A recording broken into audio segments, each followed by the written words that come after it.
just like my brother did, but I personally want the best for you,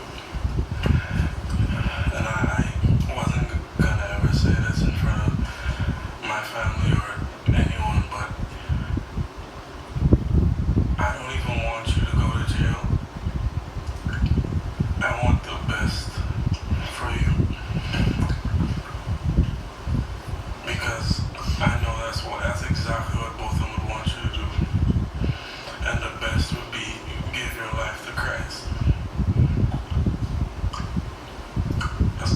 I'm not gonna say anything else. I think giving your life to Christ would be the best thing that both of them would want you to do. Again, I love you as a person, and I don't wish anything bad on you.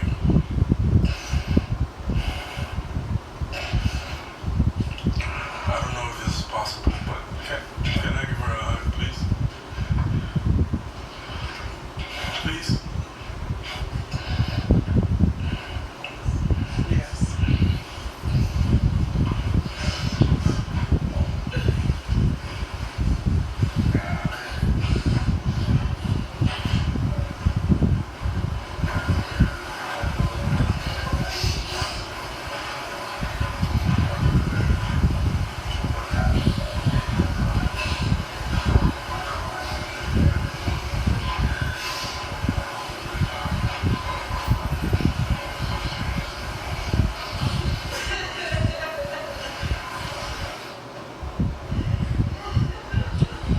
Wow, what a moment. And it gave the court, I believe, pause when Brand Jean asked if he could give Amber Geiger a hug. It took a few seconds before Judge Tammy Kemp said yes, as he got up from the witness stand and moved, and Amber Geiger gets up from the defense table and moves. One of the bailiffs is moving also in the courtroom. Did you notice that in the video? Because this is something that's not happened before. Yes, we've had people forgive defendants in courtrooms before, not an 18-year-old. Typically, it's been adults, not a young man just on the threshold of maturity, speaking and acting well beyond his years and encouraging her to seek God. In that same breath, guys, it was Judge Tammy Kemp who first went and hugged the Jean family. Then she said, "Give me a moment." She went to her chambers and came back, went to Amber Geiger at the defense table. Let's show you that video as she shared scripture with Amber Geiger, John 3:16, and then she prayed with her, led her in scripture, and then embraced her and hugged her as well. As Amber Geiger prepares to begin serving this 10-year prison sentence. Personally, I expected perhaps longer, but I respect what they did. They gave us their time. They gave this case their attention, and they reached what they thought was a just verdict. And we're going to move on.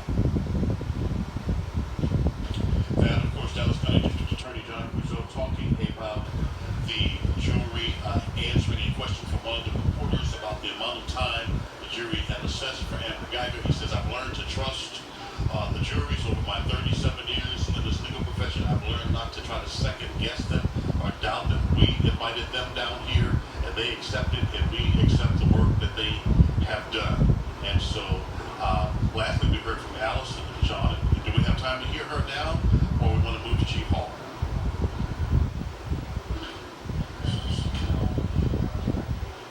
So we heard from Allison, John, saying it's time for Dallas to change. Let's listen.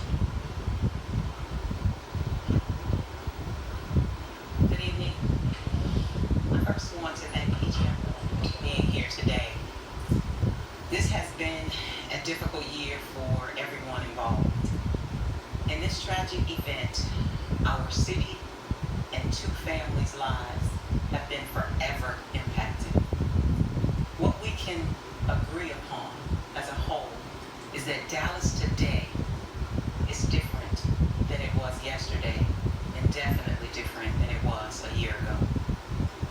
We were so moved today by Botham's brother in his asking of Amber Geiger a hug.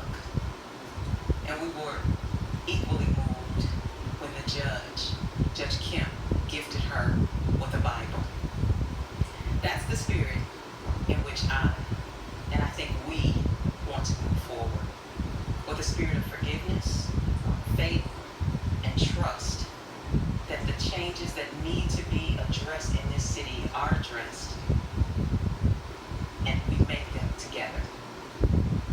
There was sworn testimony that revealed things during this trial that gave me concern.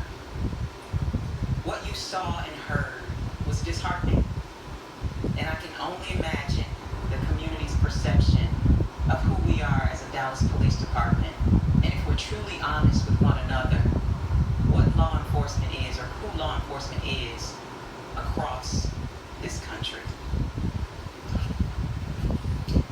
What I can say is that the testimony that came out in this trial is not reflective of the men and women of the Dallas Police Department. The men and women of the Dallas Police Department show up every day with integrity, professionalism, and dedication to protecting the residents of this community. And it doesn't reflect where I want to take this organization along with my command staff. I stand before you today fully committed to making the changes that need to be made.